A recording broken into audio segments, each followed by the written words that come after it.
Yo, what's up guys, welcome back to the channel, and today I'm gonna show you how to add a motorcycle or RV to your Geico policy. Alright, it's gonna be a quick one. We're not gonna waste too much time on this one at all.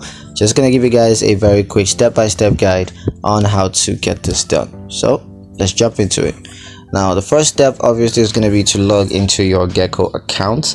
You could choose to log in on the online platform, that's the Geico website, or you could choose to do so on the Geico mobile app. And once you're logged into your account, you're just going to click on the policy details, and then you want to select add vehicle.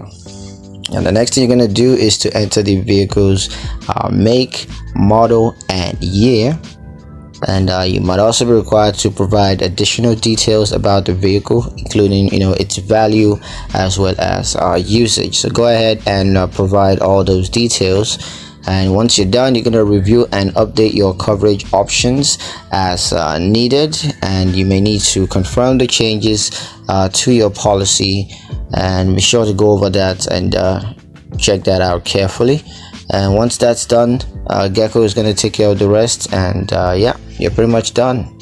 So that's pretty much it on how to add a motorcycle or RV to your Geico policy in 2025. Hope you guys liked the video. Hope you found the information useful enough. If you did, like the video, comment down below, let me know what you thought. Share the video with your friends and subscribe to the channel if you haven't done so already, and I will see you guys in the next one.